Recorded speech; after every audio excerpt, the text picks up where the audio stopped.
I would agree that it continues to be of the highest importance to the U.S. and to our other allies. The region is important for many reasons. Obviously, the energy resources from the region really fuel the global economy.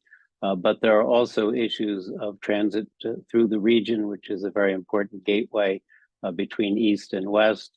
There are issues of terrorism that we need to work together on to try to make sure that those don't get out of hand.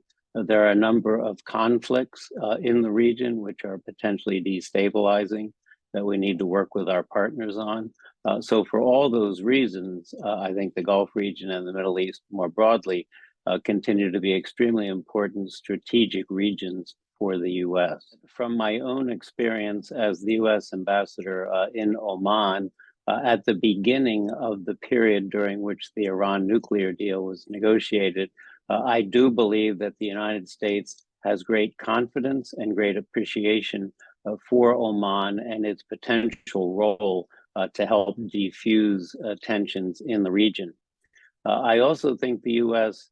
Supports the kinds of conditions that the Arab countries are suggesting in order to bring the Assad regime back into the Arab fold, protection for refugees, eliminating illicit drug shipments, reducing the Iranian presence.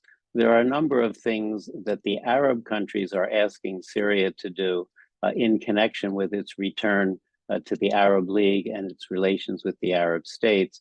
And I think the US supports that. And I'm not surprised to learn that Oman might be playing a direct role because we have confidence in Oman, and Oman has been helpful in the past. So I would hope the Biden administration is using that avenue for these discussions. The idea of strong trade relations, of significant trade between the Gulf and China is perfectly natural, is to be expected. China is the biggest importer of oil from the Gulf, and the Gulf does need investment and other economic activity from other countries, and China can provide some of that. On the issue of payment, however, I think it's been very clear that the global economy continues to want to use the US dollar for oil sales. The Gulf countries have continued to support that approach, and we certainly would want to continue to see that happen. I don't think we're going to see a change in that, even if China or others might be wanting to move in that direction. I think the diplomatic developments involving Saudi Arabia and Iran are very encouraging. It's a very positive step. And there I would also say that I understand that Oman did also play a role in that, as did China. I do think it reflects the fact that Iran now understands that the civil war in Yemen cannot be won through military means. There will have to be a diplomatic solution. So I think Saudi Arabia and Iran now are in a position to pursue such a diplomatic solution to that civil war, which I hope will end the war to the benefit of the Yemenis as well as the region more broadly. I think there is a generational change taking place in the Gulf in general and in the region. So we see that probably most prominently in Saudi Arabia. Unfortunately, developments over recent years have complicated our relationship with Saudi Arabia. But I think we're now to the point where we're back to what I would see as a very practical, a pragmatic, a working relationship with Saudi Arabia to the benefit of both countries. You mentioned Brett McGurk's recent visit. Our national security advisor, Jake Sullivan, also visited recently.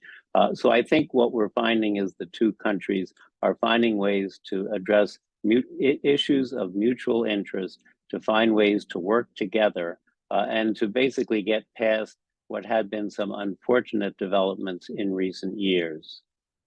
Mm-hmm. Well, I think first I would just say that the Abraham Accords, I believe, are a very positive step for the region.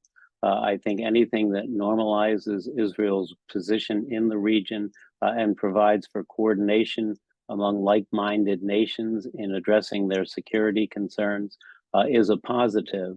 But I also think that it is important that these countries engage with Iran to the extent that they're able to have diplomatic discussions with Iran. I think that reduces tensions in the region, and I think potentially reduces Iran's interest in supporting the kinds of proxies that it supports throughout the region. If Iran is not so isolated, I think they will be more willing to work with their partners and not use proxies to destabilize the region. So I think those are positive developments, and I hope that they will continue.